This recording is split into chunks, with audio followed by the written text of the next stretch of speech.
যে জিনিসটা আমি বলতে চাইলাম সেটা হচ্ছে, এই যে আমরা প্রবাসে আসলাম, কাজ করতেছি, তো কষ্ট করি আমরা প্রতিনিয়ত ভাই প্রচুর পরিমাণে হেনস্থার শিকার হই প্রতিনিয়ত। আমাদের রাস্তাঘাটে কাগজপত্রে, তারপরে আপনার আহ, আসার সময় বাংলাদেশ থেকে শুরু করে এই দেশে যাওয়া পর্যন্ত সবসময় আমরা হেনস্থার শিকার হই।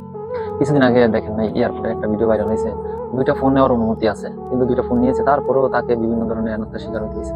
এই যে সিস্টেম, এই সিস্টেমের মূলে কারা? এই সিস্টেমের মূলে কিন্তু থার্ড পার্সন কিছু লোক, যারা এই সিস্টেমটাকে ধ্বংস করতে চায়, তাদের পকেট, তাদের স্বার্থের জন্য, তাদের পকেট ভারী করার জন্য। এই সিস্টেমটাকে পরিবর্তন করতে হবে। কিভাবে পরিবর্তন করতে হবে? এই সিস্টেমটা পরিবর্তন করার সঠিক সময় এখনই। আপনি যদি বলেন যে না আর কিছুদিন পরে ওরা করবে, ওরা করবে, ভুল। তরুণ প্রজন্মই সারা পৃথিবীর ভিতরে সবসময় তরুণ প্রজন্মরাই পেরেছে নতুন নতুন সিস্টেম তৈরি করতে এবং সিস্টেমে নতুনত্ব আনতে, এবং আপনার নতুন নতুন যেই আইন আইন কানুন, আপনার যাই বলেন না কেন সিস্টেম, এগুলো তরুণদের হাতেই হয়েছে। বাংলাদেশের কথা যদি আপনি বিবেচনা করেন, 1971 সালে যে যুদ্ধ হলো পাকিস্তানের সাথে, সেখানে কারা যুদ্ধ করেছে? বৃদ্ধরা?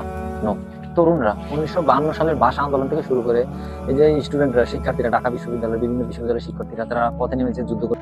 তারই ফলশ্রুতিতে আল্লাহর রহমতে, আল্লাহর করুণায় আমরা কিন্তু আজকে বাংলা ভাষাভাষী। হয়তো যদি আমরা আপনার পাকিস্তানের আন্ডারে চলে যেতাম, যদি যুদ্ধে পাকিস্তান জিতে যেতাম, তাহলে কিন্তু হয়তো আমাদের এই এই প্রজন্মের মাতৃভাষাটা বাংলা থাকলো না, হয়তো আমাদের উর্দুতে কথা বলতে হতো।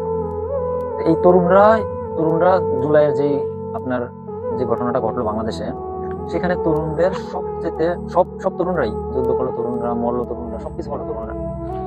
এই তরুণদের হাতে বিশাল বড় একটা দায়িত্ব।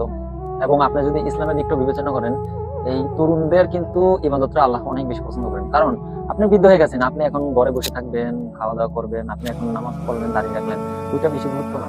গুরুত্বটা হচ্ছে আপনি বয়সে যদি 5 ওয়াক্ত নামাজ পড়ি, রোজা রাখি, দাঁড়িয়ে রাখি, আপনার মানুষকে ভালোবাসি, মানুষকে পরোপকার করি, সাহায্য করি, এই জিনিসগুলো আল্লাহ অনেক বেশি পছন্দ করেন। যে যৌবনকালের ইবাদত,